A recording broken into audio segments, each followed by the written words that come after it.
What's up, everybody? Happy Wednesday. Hope all you're having a great day so far today. Getting into this episode of GH, I'm happy that Curtis and Nina finally had some scenes together. Finally, they had a scene. Um, because when he talked about Nina, I'm like, well, damn, when's the last time he seen her? He's going through all this wedding stuff. She's going through the stuff with Willow, and I'm like, I get it because best friends, like, even though y'all friends and whatnot, you still got your own life, so I get it. But it seemed like the friendships on this show is a little segregated lately. Jocelyn and Trina, they don't really, know what the hell going on in each other's lives right now. They got to get caught up to speed. Curtis and Nina got to get caught up to speed. Curtis let her know, like, I know all about the stuff with Willow and, all the baby drama, the Willow stuff, and what Carly did. He was like, I know all this stuff that's going on. And he promised to be there for her at Britt's memorial and whatnot. So I was like, good. They got a scene, they got the hug, they got to catch up for a moment, which is good. I like the way Jordan handled Curtis. You know what I'm saying? That whole conversation they had. I enjoyed that. Because you know what? She handled it cute and classy. You know what I mean? She kept it cute. She kept their conversation brief, as she should. Because he overheard her on the phone talking about Britt's memorial and how the PCPD should, represent, she gonna be there to represent on behalf of the PCPD, because she felt they owed it to the family, to be there and stuff like that, since they are still investigating this. And after she hung up the phone, he was like, "Oh, I admire you." I'm like, since when do you admire her? Because every time you see her, you're bitching at her. So I'm surprised that he had this whole attitude about himself. I'm like, most of the time when he sees her, it ends in him getting an attitude with her for no apparent reason. So he could tell something was bothering her, but she kept it, like I said, she kept it cute. She was like, "I'm good." You know what I mean? Like, she was like, "I'm good, nothing bothering me." She was like, "I just hope that you, Portia, and Trina have a happy ending. That's all I could hope for." And I'm pretty sure that left him a little puzzled. Like, what the hell you mean by that? Like, because that's pretty much open ended right there. Like, what's that supposed to mean? Happy ending. Um, but it's like, I'm glad she did it that way, because at the end of the day, Jordan could have easily dug into this. Like, she could have easily investigated this, got DNA. She could have stole their DNA behind their backs and had a secret test ran to prove he was the father. She could have did all that. You know what I'm saying? But she chose to stay out of it. She was like, "No, I'm not going to butt into that," because we all know how Curtis is. If Jordan would have came to him with this, he would have shot the messenger. Even if she didn't do DNA, even if she did tell him, "Oh, I suspect you're the father," he would have just called her jealous, like he's been doing. Like, he stayed thinking that she still wants him. And I think a part of her still does, but she's moving on. She's accepting that they're over. You know what I'm saying? That was his choice. So she's not jealous of anything at the end of the day. She just don't feel like being involved in that drama. She doesn't want to get blamed for anything, and I can't fault her, because I would have did the same exact thing. Like, you're not going to shoot the messenger on this. And I hope when the truth does come out, he doesn't get angry at her or Stella for suspecting this. Because at the end of the day, it's not like they had concrete proof. They just had their suspicion. That's all they had. So that you can't come to somebody with just suspicion. Of course, Stella went with Portia to go pick out dresses and stuff like that. And Stella at this point was not enthused about going. Knowing what she know now, she was not thrilled. And she started talking to Portia about her family, and Portia cut her off and was like, "Oh, you mean our family?" No, no, no, no, no. She said it the correct way, her family. And she let her know. She was like, "I kept secrets from Marshall for years." And she was like, she don't think she would do it again at this point in time. It's not something, keeping secrets like that is not something she'd be inclined to do. She was basically dropping little innuendos. And Portia tried to give her a bracelet or whatever that's been in her family for years. It's like a family heirloom. And Stella didn't feel comfortable taking that. You know what I'm saying? Stella was like, "No, I can't take it." So she kept on insisting that she take it.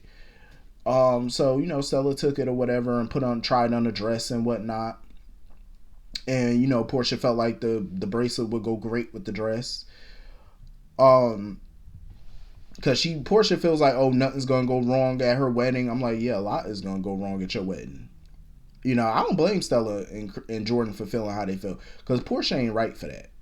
You know what I'm saying? Like, it ain't like Curtis is a danger or he was a danger. I understand the man had his issues back then, especially with narcotics and all that. But that's still no reason to keep him from a child or keep that to yourself. You know, that he could be the dad. That's pretty trifling. So I already know shit gonna hit the fan when Curtis find out about it. It's definitely gonna go way left, and I can't wait because I already know it's gonna be some fireworks at that wedding, and I'm here for it. So anyway, moving on from that, Nikolas. Nikolas dumbass gonna, he gonna had a nerve. Nikolas had the audacity to hand Esme some documentation for her to sign. I said, Esme, you better not sign that. Because he gonna sit there and tell her, oh, you could trust me. I could trust you, Nikolas. You're as trustworthy as a robber just getting out of prison and you giving him a job at your bank. No, absolutely not. No, sir. Ain't nothing about you trustworthy, because even Esme's contemplating whether or not she can trust him, and she feels like her senses are telling her she can't trust him.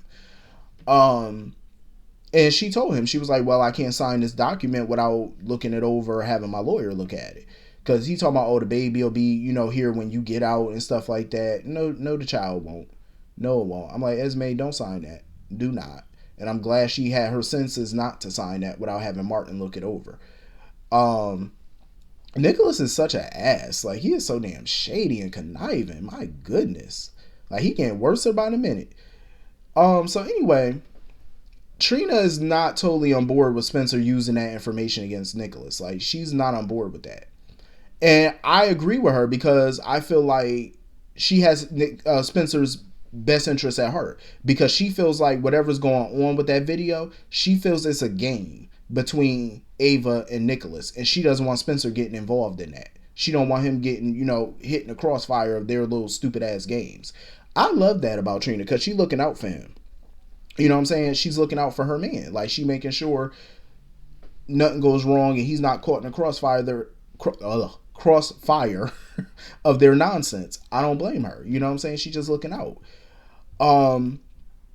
And she also felt like Spencer still obviously cares about his father, because she was like, how come you're not planning on turning that over to the police?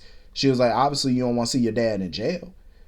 And he feels, Spencer just felt like it would be easier to go to Nikolas with that information directly, because he feels like, well, it'd be easier, it's a way for him to give me what I want without taking it to the courtroom and without getting the cops involved in it, without having to answer a bunch of, questions that nobody really wants to answer.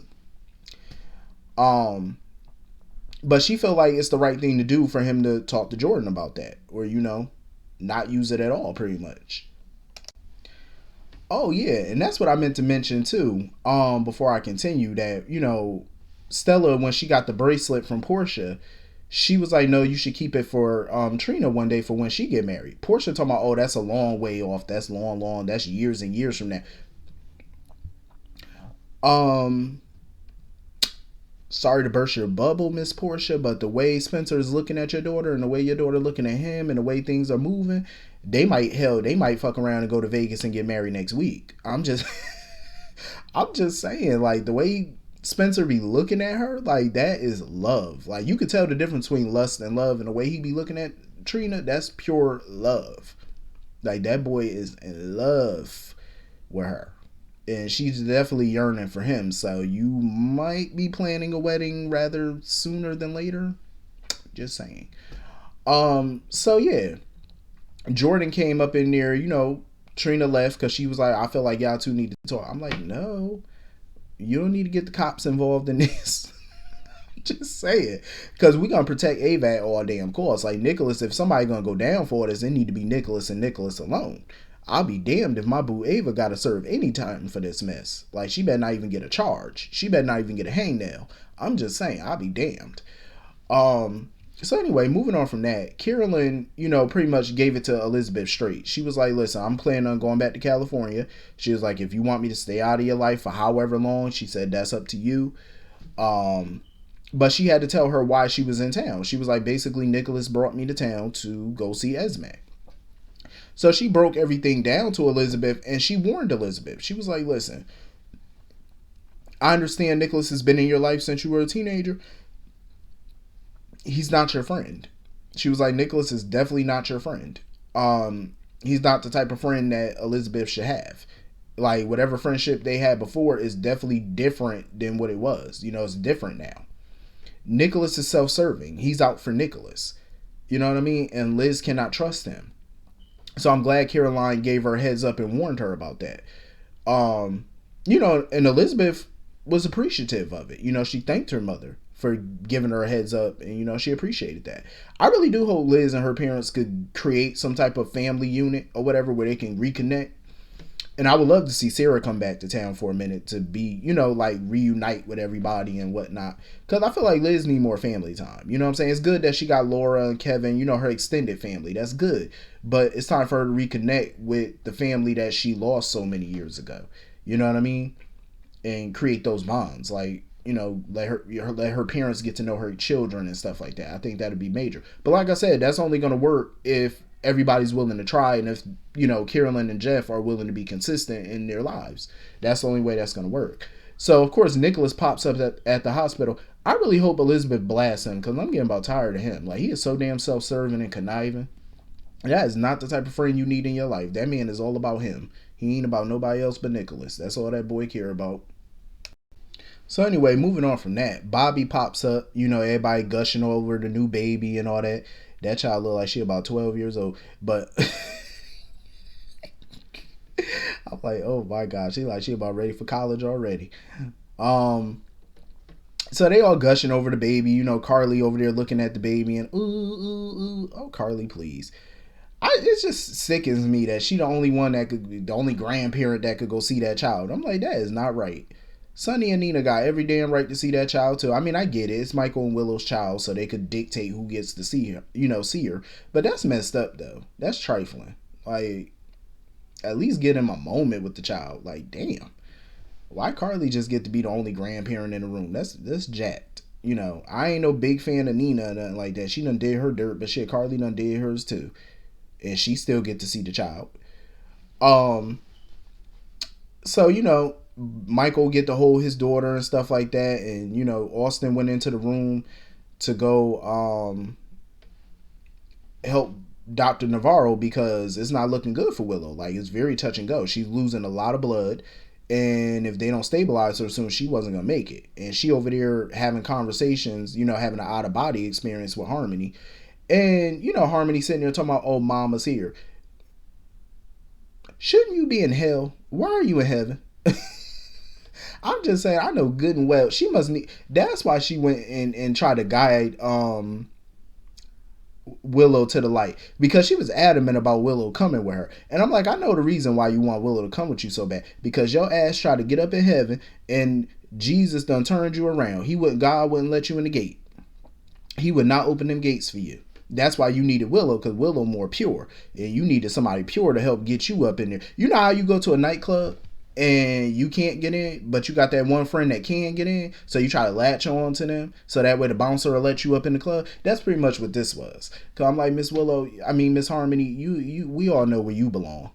And then on top of that, how y'all got this Jesus background and she got on all black? I'm like, that's just blasphemy. That's just so blasphemy. Oh, mama's here. Oh, please. I seen a dog give birth before. They don't make it a mother. You ain't no mother. And I'm glad Willow told her. She was like, you ain't my mother. She was like, oh, but I took care of you. I did. Girl, you stole her. You had an arrangement with Madeline.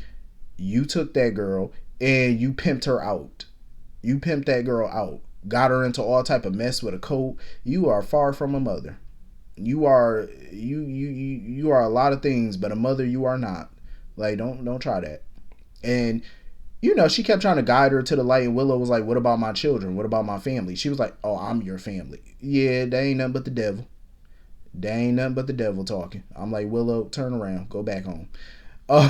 So, Sonny had called Carly or whatever to let her know, like, the doctors are looking for Michael because it's not looking good for Willow.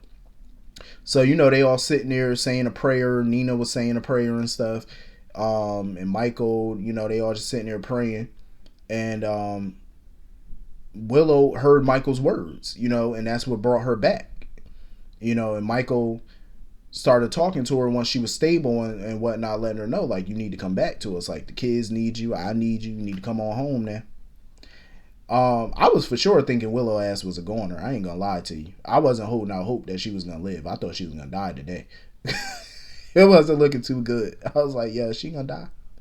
So anyway, that was pretty much the whole episode. Hit the comment section. Let me know what you all thought. And I will see you all later. Have a great night. Peace.